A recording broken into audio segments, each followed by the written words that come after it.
Why didn't God destroy Israel after they made the golden calf? This is the question that we seek to answer today as we continue our verse-by-verse study of the book of Deuteronomy on Walking Through the Bible. His word, the glory of his cross. If you have a Bible with you, turn to Deuteronomy chapter 9. We're going to be reading from verses 15 to 41. If you don't have a Bible, don't worry. Just follow along with us on the screen. The version that we'll be reading from is the New King James Version. So Deuteronomy chapter 9, beginning at verse 15. So I turned and came down from the mountain, and the mountain burned with fire, and the 2 tablets of the covenant were in my 2 hands.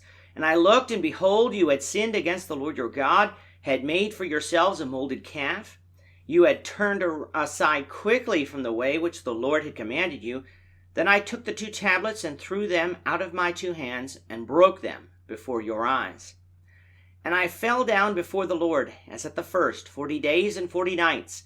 I neither ate bread nor drank water because of all your sin, which you committed in doing wickedly in the sight of the Lord, to provoke him to anger.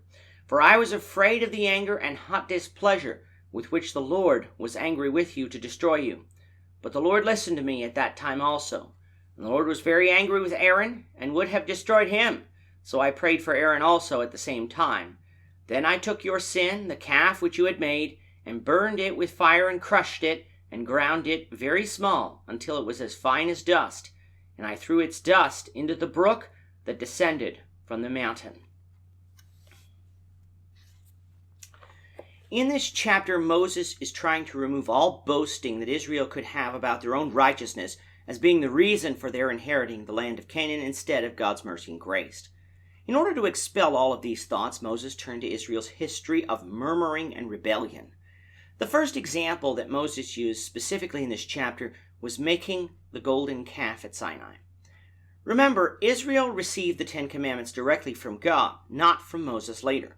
They knew that the first 2 commandments said that they were to worship the true God only, and they weren't to worship him or any other god using idols. And yet, because they thought Moses was lost or dead, that is exactly what they did. Exodus 32 makes it clear that the people came to Aaron, Moses' brother, and he made the calf. This was towards the end of the 40 days and 40 nights that Moses was atop Mount Sinai. Upon seeing this abomination, the Lord became angry, so angry, in fact, that he was going to destroy Israel and make a great nation of Moses. Yet he didn't. Why not? Well, it's not said here in Deuteronomy 9, but it is said in Exodus 32. So let's go reread Exodus 32, beginning at verse 11. Then Moses pleaded with the Lord his God and said, Lord, why does your wrath burn hot against your people, whom you have brought out of the land of Egypt with great power and with a mighty hand? Why should the Egyptians speak and say, he brought them out to harm them, to kill them in the mountains, and to consume them from the face of the earth? Turn from your fierce wrath and relent from this harm to your people. Remember Abraham, Isaac, and Israel, your servants, to whom you swore by your own self and said to them, I will multiply your descendants as the stars of heaven, and all this land that I have spoken of I give to your descendants, and they shall inherit it forever. So the Lord relented from the harm which he said he would do to his people. Moses acted as a mediator on Israel's behalf, and God relented, providing Israel with grace and mercy in not killing all of them, though there would be punishment for this sin.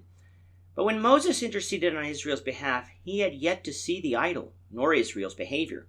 When he witnessed it, Moses got so angry that he took the 2 tablets of stone that the Lord God had written the covenant on and broke them before their eyes. By going off into idolatry, which can be termed as spiritual adultery, Israel had broken the covenant that they had made with the Lord.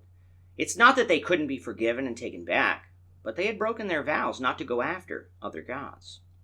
Breaking the tablets of stone could represent this, though we don't know if this is the reason Moses broke the tablets, or whether it was simply out of sheer anger at what he saw, or possibly a bit of both. Regardless, the tablets of stone were broken.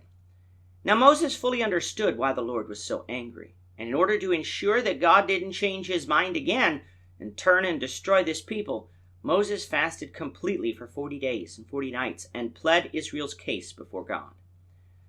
God listened to Moses at this time as well, and did not destroy Israel.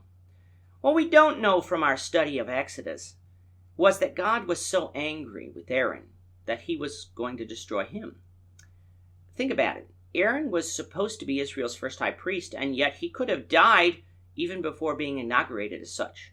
Again, Moses entreated God on Aaron's behalf, and God relented. This shows us that Israel couldn't boast in the nation's righteousness as the reason that they received Canaan, nor could they boast in the righteousness of their religious figures as the reason they received Canaan. It was God's mercy and grace, pled for in faith by Moses, that brought this nation to the promised land, instead of God fulfilling his promises to Abraham through Moses. Moses will give us further examples meant to teach Israel this same lesson. But before he gets there, we find that Moses destroyed the idol by crushing it and grinding it into dust and throwing it into the brook. Moses leaves out here in Deuteronomy that he made Israel drink of this water, but we know he did from our study of Exodus 32. With that, our time is up for today. Lord willing, we hope you'll join us for tomorrow's discussion of Deuteronomy chapter 9, verses 22 to 29, as we continue our walk through the Bible, one verse at a time. Thank you for watching today's episode. We hope that you found it edifying and ask that you not only subscribe to our channel and podcast, but that you like and share this episode among your friends, so that the saving gospel of Jesus Christ can go out to the whole world.